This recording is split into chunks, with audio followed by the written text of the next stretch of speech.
اللہ رب العزت نے قرآن مجید فرقان حمید کے اندر ارشاد فرمایا ثانی اثنین اذ ہما فی الغار اذ یقول لصاحبہ لا تحزن ان اللہ معنا۔ اللہ رب العزت نے ارشاد فرمایا کہ دو جانیں جب دونوں غار میں تھے، ایک نے دوسرے سے کہا، یعنی حضور نے حضرت صدیق اکبر سے کہا، فرمایا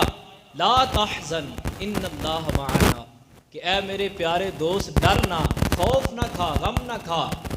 اللہ ہمارے ساتھ ہے۔ اللہ تبارک و تعالیٰ نے ان الفاظ کو قرآن مجید کے اندر محفوظ کیا۔ پھر دیکھیے بڑی کمال کی بات یہ ہے کہ اللہ تبارک و تعالیٰ نے صحابہ کے قصوں کو قرآن میں جو ہے وہ بیان نہیں کیا تفصیل کے ساتھ۔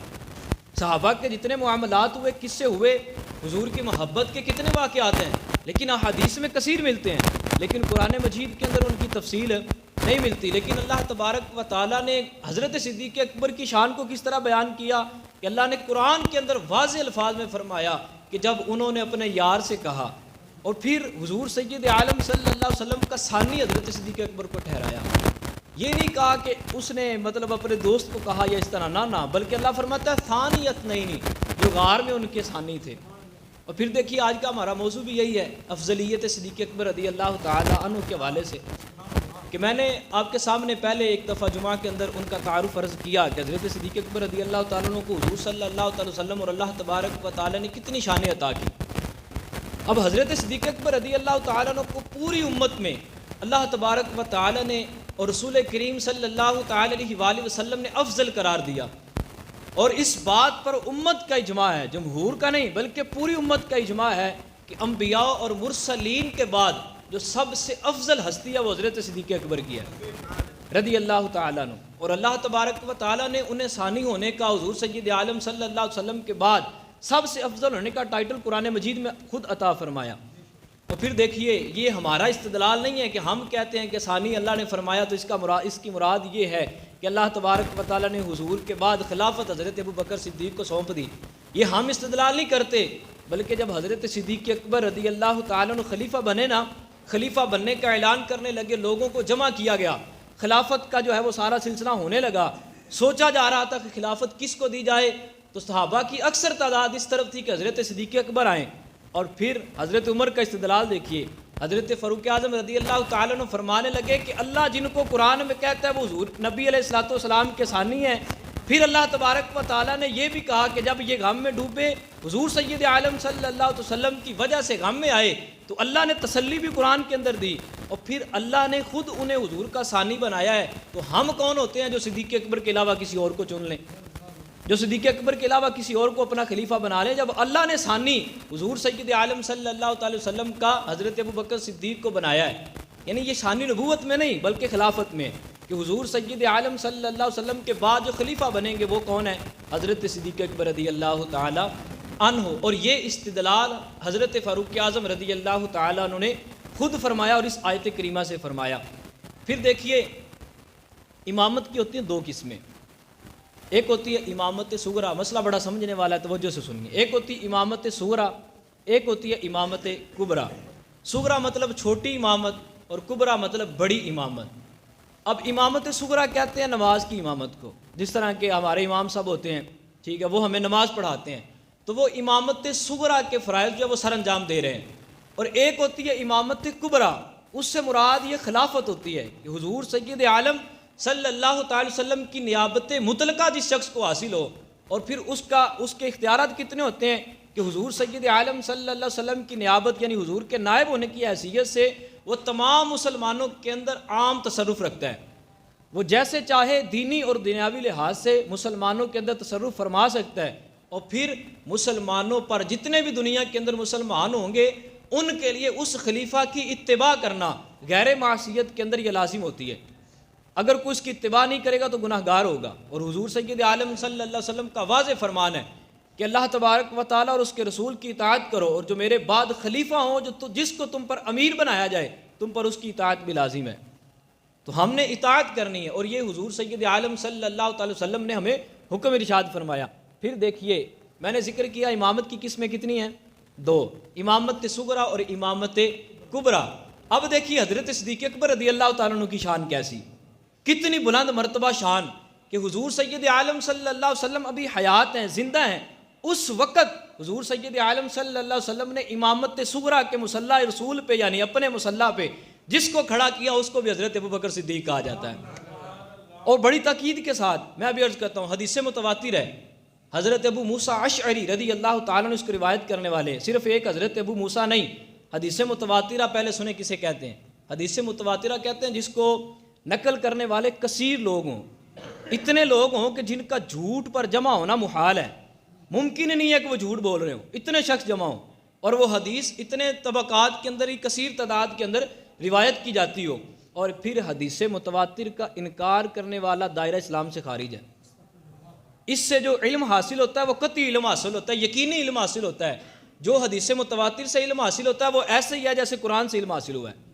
کیونکہ قرآن بھی متواتر طریقے سے پہنچا ہوتا ہے اور وہ حدیث بھی متواتر طریقے سے، اور جو اس کا انکار کرتا ہے وہ دائرہ اسلام سے خارج ہے۔ اب حدیث پاک سنیے، حضرت ابو موسیٰ اشعری رضی اللہ تعالیٰ عنہ، سیاہ ستہ کے الفاظ ہیں، صحیح مسلم میں بھی بخاری میں بھی موجود ہے۔ حضرت ابو موسیٰ اشعری رضی اللہ تعالیٰ عنہ آپ فرماتے ہیں کہ حضور سید عالم صلی اللہ تعالی وسلم کی طبیعت بہت زیادہ ناساز ہو گئی، شدت کا اختیار کر گئی، اور حضور صلی اللہ علیہ وسلم مرض الوفات میں تھے، یعنی اس وقت حضور صلی اللہ علیہ وسلم کی اس مرض کے بعد آپ وصال فرما گئے۔ کہتے ہیں کہ حضور صلی اللہ علیہ وسلم نے حضرت عائشہ کو حکم دیا کہ عائشہ ابو بکر سے کہو نماز پڑھائیں، لوگوں کی امامت کروائیں۔ اب دیکھیے تاکیدن کتنا کیا، حضرت عائشہ صدیقہ رضی اللہ تعالیٰ نے عرض کی یا رسول اللہ، وہ نرم دل آدمی ہے، بہت ہی نرم دل آدمی ہے، جب وہ سنیں گے کہ حضور بیمار ہے، بیماری کی وجہ سے مصلی پہ نہیں آ سکیں گے اور میں ان کی جگہ پہ کھڑا ہو کے نماز پڑھاؤں، وہ لوگوں کو نماز نہیں پڑھا سکیں گے، ان کے دل کے اندر اتنی تاب نہیں ہے کہ وہ آپ کے مصلی پہ آپ کے ہوتے ہوئے کھڑے ہو جائیں۔ تو حضور سید عالم صلی اللہ علیہ وسلم، حضرت ابو موسیٰ اشعری کے لفظ ہیں، وہ کہتے ہیں حضور نے پھر فرمایا عائشہ ابو بکر سے کہو نماز پڑھائیں۔ بندہ بدلا نہیں، حضور نے پھر کہا ابو بکر سے کہو نماز پڑھائیں۔ حضرت عائشہ نے پھر وہی الفاظ کہے کہ یا رسول اللہ وہ نرم دل ہیں۔ تیسری مرتبہ پھر رسول پاک صلی اللہ علیہ وسلم فرمانے لگے عائشہ تم یوسف والیاں عورتیں ہو، جاؤ ابو بکر سے کہو نماز پڑھائیں، تاکید کے ساتھ فرمایا۔ اب حضرت عائشہ صدیقہ کہتی ہیں میں نے پھر قاصد بھیجا، اس نے جا کے حضرت ابو بکر صدیق سے کہا، حضرت صدیق اکبر نے حضور کے ہوتے ہوئے، موجود ہوتے ہوئے مصلی رسول پہ کھڑے ہو کر امامت فرمائی اور صحابہ کی نماز پڑھائی۔ اور یہ حدیث متواتر ہے، میں نے پہلے کہا، اس کو ایک بندے نے نقل نہیں کیا، حضرت ابو موسیٰ اشعری، حضرت عائشہ صدیقہ، حضرت حفصہ، حضرت عمر رضی اللہ تعالیٰ عنہ کی بہن اور حضور سید عالم صلی اللہ علیہ وسلم کی زوجہ، حضرت عبداللہ بن عباس، حضرت عبداللہ بن عمر، حضرت عبداللہ بن زمعہ اور حضرت علی بن ابی طالب خود روایت کرنے والے ہیں۔ حضرت علی بن ابی طالب نے بھی اس کو روایت کیا، حدیث متواتر ہے۔ اور حضور سید عالم صلی اللہ علیہ وسلم نے مصلی امامت پہ کس کو کھڑا کیا؟ حضرت ابو بکر صدیق کو۔ اور پھر شدت والی ایک اور سنیے، یہی حضور سید عالم صلی اللہ علیہ وسلم بیماری کی شدت میں تھے،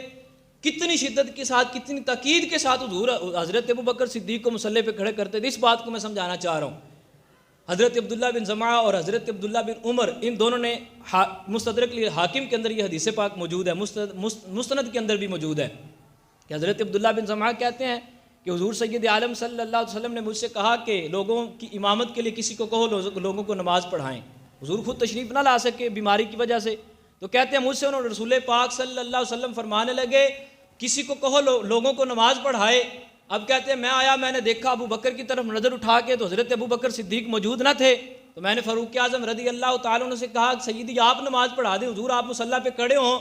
تو کہتے ہیں حضرت فاروق اعظم رضی اللہ تعالیٰ عنہ مصلی پہ کھڑے ہو گئے، اقامت کہی گئی، جب آپ نے اللہ اکبر کہہ کے تکبیر کہی نا، اب حضرت عبداللہ بن عمر رضی اللہ تعالیٰ عنہ جو حضرت عمر کے بیٹے ہیں ان کے لفظ ہیں، وہ کہتے ہیں جب تکبیر کہی نا تو حضرت فاروق اعظم کی آواز بڑی بلند ہوتی تھی، بلند پایا آواز تھے، جب آپ نے تکبیر کہی تو حضور کے کانوں میں آواز گئی، تو کہتے ہیں 3 مرتبہ رسول پاک نے فرمایا نہیں نہیں نہیں، اور پھر فرمایا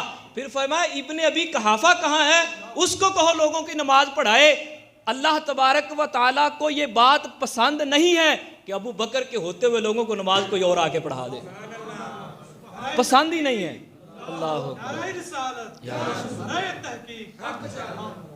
یہ چیز، اور حضرت فاروق اعظم رضی اللہ تعالیٰ عنہ حضرت عبداللہ بن زمعہ پہ غصہ ہو گئے، آپ فرمانے لگے تو نے مجھے رسول پاک صلی اللہ علیہ وسلم کی نظر میں گرا دیا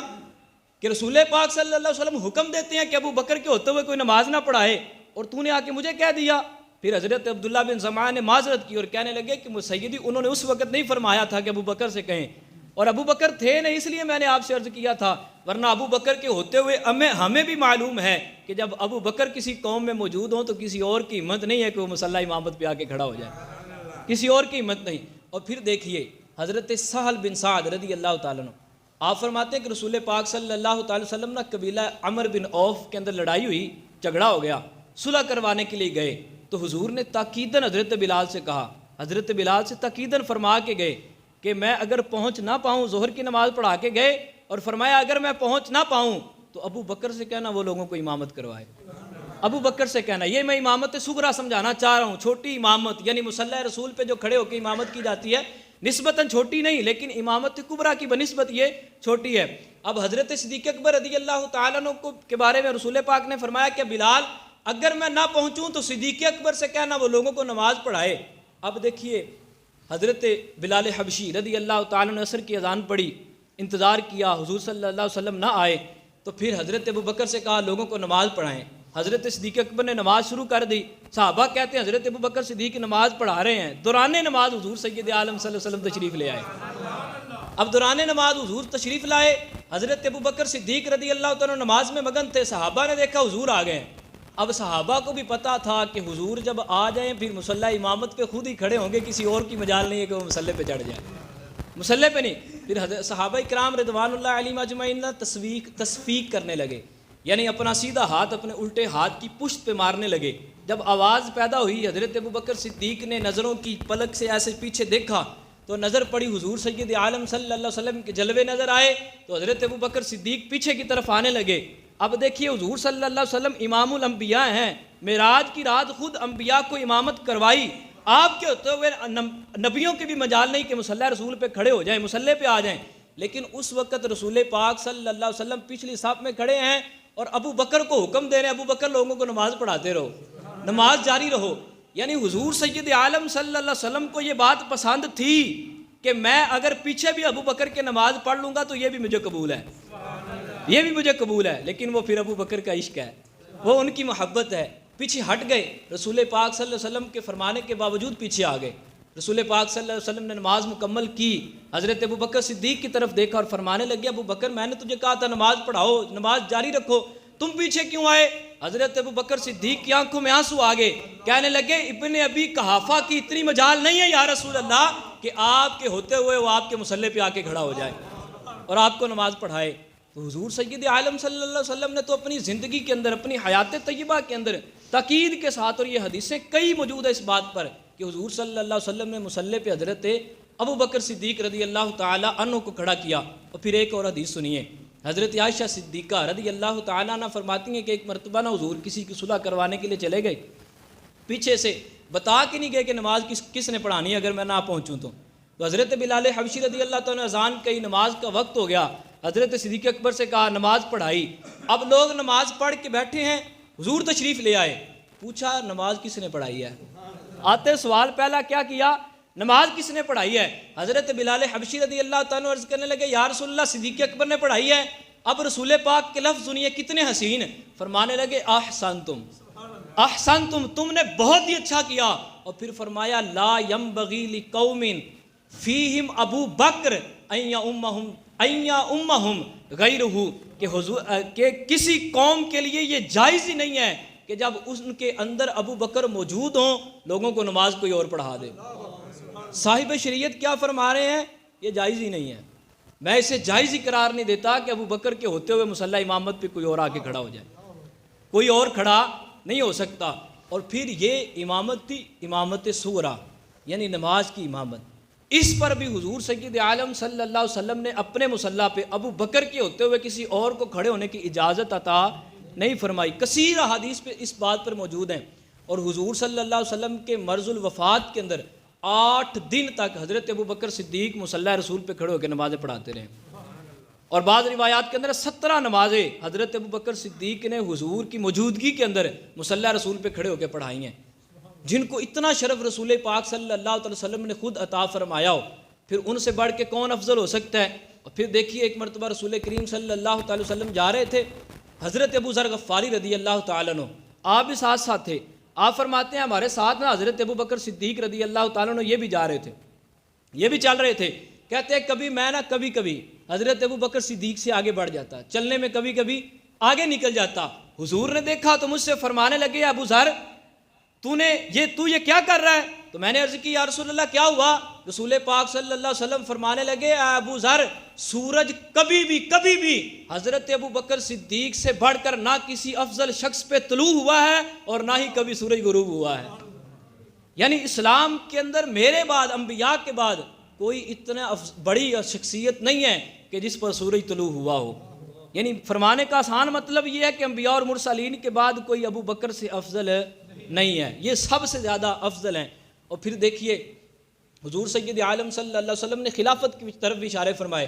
آج لوگ بڑا اعتراض کرتے ہیں کہ نہیں جی تو انہوں نے تو غصب کیا تھا تو معاذ اللہ یہ ہوا تھا، حضرت علی نے 6 دن بیعت نہیں کی. تو بھائی وہ سارے معاملات اگر تاریخ کا پس پردہ دیکھا جائے تو اس کے اندر تو کئی ایسے معاملات تھے. اور پھر حضرت علی رضی اللہ تعالیٰ کا فرمان بھی میں آپ کے سامنے عرض کروں گا، لیکن اس سے پہلے حدیث پاک سنیے کہ حضور نے خود خلافت کے اشارے فرمائے. حضرت جبیر بن مطعم رضی اللہ تعالیٰ عنہ فرماتے ہیں، صحیح سیاستہ کی حدیث ہے، آپ فرماتے ہیں کہ حضور کی بارگاہ میں ایک عورت آئی آ کے کچھ پوچھا تو حضور سید عالم صلی اللہ علیہ وسلم فرمانے لگے تم جب دوبارہ آنا.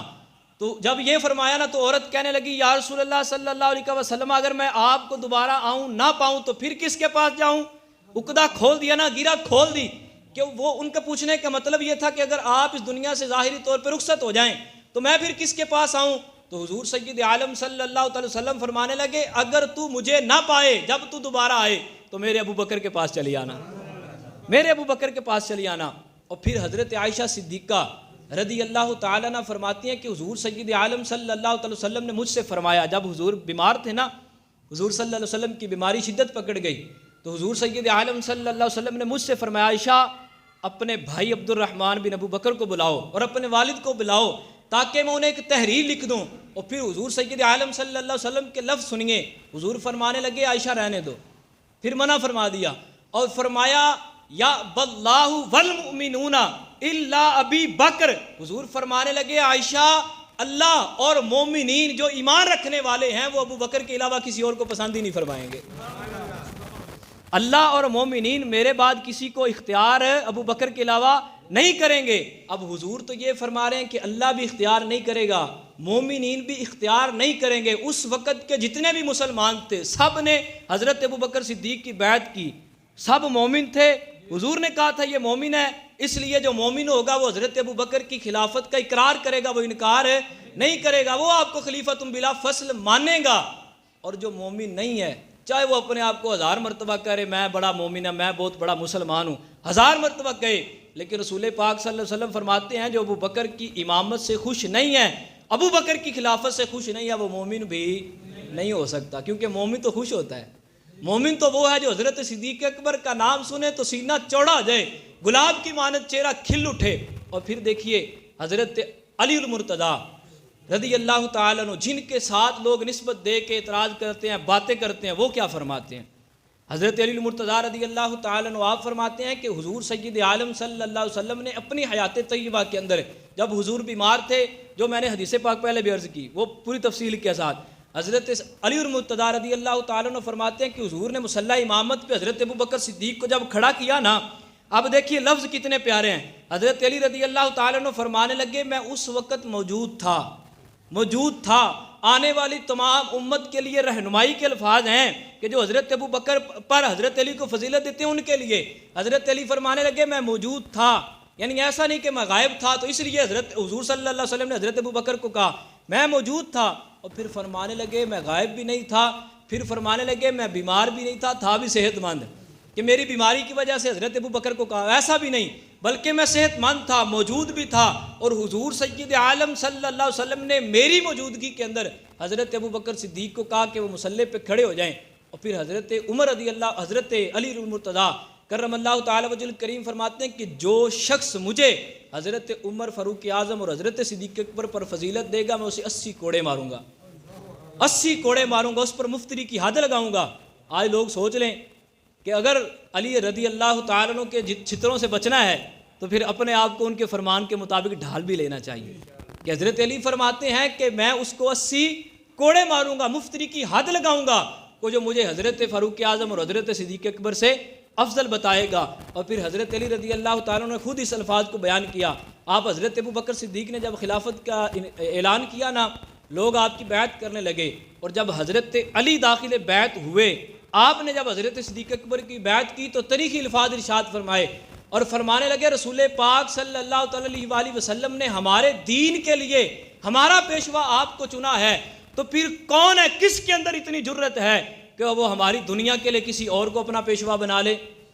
کس کے اندر اتنی جرت ہے؟ یعنی حضرت علی فرمانا یہ چاہتے ہیں کہ حضرت ابو بکر صدیق کو دین کے اندر، ہماری نمازوں کے اندر حضور سید عالم صلی اللہ علیہ وسلم نے ہمارا پیشوا بنا دیا ہے، اب ہمارا حق یہ بنتا ہے کہ ہم اپنی دنیا کے اندر بھی، اپنے دنیاوی معاملات کے اندر بھی حضرت ابو بکر صدیق کو اپنا پیشوا بنائیں، اور جو انہیں نہ بنائے گا حضرت علی بھی اس کے پھر دشمن ہیں۔ کسی نے کیا خوب مولانا حسن رضا خان رحمۃ اللہ تعالی فرماتے ہیں نا کہ علی ہیں اس کے دشمن جو دشمن، وہ دشمن علی کا ہے، علی ہیں اس کے دشمن اور وہ دشمن علی کا ہے، جو دشمن عقل کا دشمن ہوا صدیق اکبر کا۔ کہ جو حضرت صدیق اکبر کا دشمن ہے حضرت مولا علی رضی اللہ تعالیٰ عنہ، پھر اس کے دشمن ہے، وہ اس کے دوست نہیں ہیں۔ اور پھر تمام صحابہ نے حضرت ابو بکر صدیق رضی اللہ تعالیٰ عنہ کی خلافت کا اقرار کیا، آپ کے ہاتھ پر بیعت کی۔ حضرت فاروق اعظم موجود ہیں، حضرت عثمان غنی موجود ہیں، حضرت عبیدہ بن جراح موجود ہیں، حضرت عبد الرحمن بن عوف موجود ہیں، پھر حضرت مولا علی کے میں نے الفاظ آپ کے سامنے پیش کر دیے۔ اس سے بڑے کیا دلائل ہو سکتے ہیں کہ حضرت ابو بکر صدیق رضی اللہ تعالیٰ عنہ خلیفہ بننے کے حقدار تھے یا نہیں تھے؟ اور پھر یہ دیکھیے بڑی اچھی ایک مطلب علم کی بات ہے کہ حضرت ابو بکر صدیق نے ایک مرتبہ بھی نہیں فرمایا کہ مجھے خلیفہ بناؤ، ایک بار بھی نہیں۔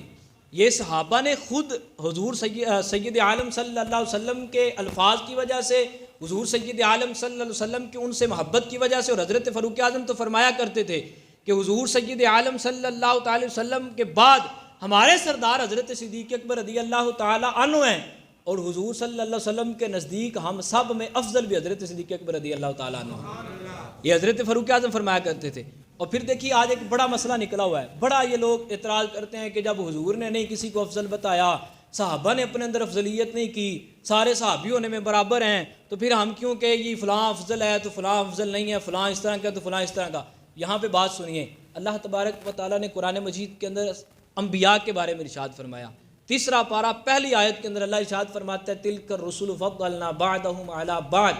کہ اللہ تبارک و تعالیٰ نے بعض انبیاء کو بعض پر فضیلت عطا فرمائی۔ اب انبیاء کے اندر بھی اللہ تبارک و تعالیٰ نے فضیلت کا معیار رکھا، لیکن اگر دیکھا جائے تو نبوت کے اندر جو شان نبوت ہے اس کے اندر تو سارے برابر ہیں، سارے کے سارے نبی ہیں، جو رسول ہیں وہ رسول ہیں اپنی رسالت کے اندر برابر، جو نبی ہیں وہ اپنی نبوت کے اندر برابر، اب ہیں وہ سارے برابر۔ اللہ کہتا ہے میں نے بعض کو بعض پر فضیلت دی ہے، اسی طرح صحابہ صحابیت کے اندر سارے برابر ہیں، یعنی صحابی ہونے میں سارے برابر ہیں، سارے صحابی ہیں، لیکن اللہ تبارک و تعالیٰ کے رسول نے جسے افضل قرار دیا ہے وہ سب میں سے افضل ہوگا، پھر اس میں سے جس کو افضل قرار دیا وہ افضل ہوگا۔ اور حضور سید عالم صلی اللہ علیہ وسلم کے میں نے احادیث آپ کے سامنے پیش کی کہ حضور فرماتے ہیں سورج ابو بکر کے علاوہ کسی افضل شخص پہ نہ طلوع ہوا ہے نہ کبھی غروب ہوگا، نہ طلوع ہوا ہے اور نہ کبھی غروب ہوگا۔ اور حضور سید عالم صلی اللہ علیہ وسلم نے حضرت ابو بکر کو سب سے افضل قرار دیا، اور پھر صحابہ کی محفل کے اندر حضور نے بیٹھے ہوئے فرمایا تھا اے میرے صحابہ بتاؤ ابو بکر تم سب میں افضل کیوں ہے، کس وجہ سے ہے؟ کیا یہ زیادہ نمازیں پڑھنے کی وجہ سے افضل ہے؟ کیا یہ زیادہ صدقات دینے کی وجہ سے افضل ہے؟ کیا یہ تم سے زیادہ عبادت کرنے کی وجہ سے افضل ہے؟ صحابہ کرام رضی اللہ تعالیٰ عنہ کہنے لگے یا رسول اللہ آپ بہتر جانتے ہیں، اللہ اور اس کا رسول بہتر جانتے ہیں۔ تو رسول پاک صلی اللہ تعالی وسلم فرمانے لگے یہ تم سب سے زیادہ اللہ اور اس کے رسول سے محبت کرنے والا ہے، اس لیے یہ تم سب سے زیادہ افضل قرار پائے، تم سب سے زیادہ افضل قرار فرمائیں۔ یعنی رسول پاک صلی اللہ علیہ وسلم نے افضلیت کا معیار بھی بتا دیا کہ ان کے دل میں محبت زیادہ ہے، اللہ کی محبت، اس کے رسول کی محبت زیادہ ہے، تم سب سے زیادہ یہ محبت کرنے والے ہیں، اسی لیے اللہ تبارک و تعالیٰ نے انہیں سب سے زیادہ افضل قرار دے دیا۔ اور پھر حضرت علی کرم اللہ تعالیٰ وجہ الکریم، آج میں نے صرف افضلیت پہ بات کی، ورنہ حضرت صدیق اکبر کی شانیں پڑھتی چلے جائیں تو زندگیاں ختم ہو سکتی ہیں، ان کی شانیں ختم نہیں ہو سکتی۔ یہ میں مبالغہ نہیں کر رہا، یہ حقیقت بات ہے کہ بندہ اس پہ بیان کرتا چلا جائے۔ میں نے جتنے بیان پچھلے سال کیے ہیں نا، تقریباً 4-5 میرے اس موضوع پہ بیان ہوئے، ان کے اندر میں نے ابھی اس جو ہے نا وہ سال کے اندر کوئی بھی ایسا بیان چنا نہیں ہے کہ جو پچھلے سال کے اندر میں نے رکھا ہو. یعنی یہ صرف میرے علم کی بات ہے، ابھی چھوٹے سے بندے کی بات ہے. تو جو بندہ زیادہ مطالعہ کرتا ہے اس کا کیا عالم ہوگا. یعنی حضرت صدیق اکبر کی زندگی ایسی ہے، حیات طیبہ ایسی ہے. اب حضرت ابوبکر صدیق رضی اللہ تعالیٰ کی شان افضلیت، حضرت علی کرم اللہ تعالیٰ وجہ کریم، آپ فرماتے ہیں کہ ایک مرتبہ نا حضور سید عالم صلی اللہ علیہ وسلم مجھ سے فرمانے لگے، اے علی، میں نے اللہ رب العزت سے دعا کی کہ اللہ تبارک و تعالیٰ میرے بعد سب سے افضل تمہیں قرار دے دے، لیکن اللہ تبارک و تعالیٰ نے میری وہ دعا قبول نہ فرمائی، اور اللہ تبارک و تعالیٰ نے مجھے ارشاد فرمایا کہ میں اس بات پہ خوش ہوں کہ آپ کے بعد امت کے اندر سب سے افضل ابو بکر کو قرار دیا جائے. یعنی ابو بکر کو افضل قرار دینا یہ صرف حضور سید عالم صلی اللہ علیہ وسلم کا فیصلہ نہیں، بلکہ اللہ تبارک و تعالیٰ کا فیصلہ ہے. اور حضور تو بولتے ہیں اللہ تبارک و تعالیٰ کے فیصلوں کے مطابق ہیں. اللہ نے خود ارشاد فرمایا کہ لا ينطق عن الهوى ان هو الا وحی یوحی، کہ وہ تو بات ہی نہیں کرتے، اپنی مطلب نفس کے لحاظ سے بات نہیں کرتے، وہ تو وہی کہتے ہیں جو اللہ تبارک و تعالیٰ کی طرف سے انہیں وحی کی جاتی ہے. وہ تو بولتے ہی وہی ہیں. اب رسول پاک صلی اللہ تعالی وسلم نے حضرت ابوبکر صدیق کو افضل قرار دیا، ان کے بعد حضرت فاروق اعظم اور حضرت حذیفہ بن یمان رضی اللہ تعالیٰ عنہ. آپ سے حدیث پاک مروی ہے، آپ فرماتے ہیں کہ رسول پاک صلی اللہ علیہ وسلم نے فرمایا کہ میرے بعد آنے والے 2 شخصوں کی اقتداء کرنا، میرے بعد آنے والے 2 شخصوں کی اقتداء کرنا. اور فرمایا وہ 2 شخص کون ہیں؟ فرمایا ایک ابو بکر ہے، دوسرے فاروق اعظم رضی اللہ تعالیٰ عنہ. ان دونوں کے بارے میں رسول پاک صلی اللہ علیہ وسلم نے واضح الفاظ میں ارشاد فرما دیا کہ میرے بعد ان دونوں کی اقتداء کرنا. اور پوری امت کا اس بات پر اجماع ہے کہ حضور سید عالم صلی اللہ علیہ وسلم اور انبیاء کے بعد سب سے افضل شخصیت حضرت ابوبکر صدیق ہے، اور خلافت کے حقدار بھی یہی تھے. اللہ تبارک و تعالیٰ نے اپنی مرضی سے انہیں خلیفہ بنایا، امت نے انہیں قبول کیا. اور میں نے پہلے کہا جو انہیں خلیفہ قبول نہیں کرتا پھر وہ مومنین میں بھی شمار نہیں ہو سکتا. تو اس لیے اس بات پر ہمیں توجہ دینی چاہیے جو ہمیں ہٹانے کی کوشش کریں. دیکھیں دلائل بڑے ہیں. حضرت علی رضی اللہ تعالیٰ عنہ ہمارے سر کے تاج ہیں. میں تو کہتا ہوں جس دل کے اندر حضرت علی رضی اللہ تعالیٰ عنہ کی محبت نہیں ہے نا، اس دل کو نکال کے کتوں کے آگے پھینک دینا چاہیے. اس دل کی سینے میں کوئی ضرورت نہیں ہے. لیکن جہاں پہ اللہ تبارک و تعالیٰ کے رسول نے ان کا مرتبہ بیان کیا، مرتبہ اتنا ہی بیان کریں گے. آگ چولہے میں جل رہی ہو نا، تو جب تک چولہے کے اندر رہتی ہے نا، اپنی حد میں رہتی ہے، فائدہ دیتی ہے. لیکن اگر وہ چولہے سے باہر نکل آئے تو پکانے والے کے کپڑے بھی جلا سکتی ہے اور جسم بھی جلا سکتی ہے. اسی لیے شانیں اتنی بیان کریں جتنی حد کے اندر رہ کے بیان کرنی چاہیے. اور قرآن و سنت نے ہمیں جتنی شانیں ان کی بتائی ہیں اس حد تک ہی رہنا چاہیے. اور قرآن و سنت کے اندر ان کی اتنی شانیں بیان کی گئی ہیں کہ اگر ہم سچے واقعات ان کی شانوں کے سنائیں تو ختم نہیں ہوتے. تو پھر ہمیں جھوٹ کی طرف جانے کی کیا ضرورت ہے؟ جھوٹ کی طرف ہم کیوں جائیں؟ تو اس لیے اللہ تبارک و تعالیٰ کے رسول نے یہ فیصلہ فرما دیا کہ میرے بعد حضرت ابو بکر افضل ہیں. ہم کہتے ہیں یا رسول اللہ آپ کی وجہ سے تو ہم نے ان کو مانا ہے. آپ کو یہ نہ مانتے تو ابو بکر کون تھا، علی کون تھے، عمر کون تھے؟ ہم نے تو ماننا ہی نہیں تھا، آپ کی وجہ سے مانا ہے. اب آپ اگر ابو بکر کو افضل کہیں گے تو ہم ابو بکر کو افضل مانیں گے، آپ عمر کو افضل کہیں گے تو ہم عمر کو مانیں گے، آپ عثمان کو افضل کہیں گے تو ہم عثمان کو مانیں گے، اور مولا علی کو آپ افضل کہیں گے تو ہم مولا علی کو مانیں گے. ہم نے تو آپ کی ماننی ہے، آپ کے ماننے سے تو ہم نے خدا کو ایک مانا ہے، ہم نے تو اللہ کو بھی ایک آپ کے کہنے پہ مانا ہے. تو پھر ہماری کیا مجال کہ ہم کسی اور بات کے اندر آپ کی اتباع کو چھوڑ کر اپنی نفسانی خواہش پہ چلیں. تو اس لیے اپنی نفسانی خواہش پہ دلائل میں نے پہلے کہا بہت ہیں. حضرت علی کی افضلیت بھی بڑے اوج بڑی شان والے ہیں، ان کے مقابلے کا کون ہے؟ لیکن حضرت ابو بکر صدیق کا مقام اور مرتبہ بلند اور بالا ہے. ہمیں اس کو سمجھنے کی ضرورت ہے. جو اس عقیدے کو نہیں مانتا وہ گمراہی کی طرف جاتا ہے، اور بعض اوقات بندہ ایمان سے بھی فارغ ہو جاتا ہے. اس لیے اس عقیدے کی بڑی ضرورت ہے. اللہ تبارک و تعالی ہمیں عمل کی توفیق عطا فرمائے. وآخر دعوانا ان الحمد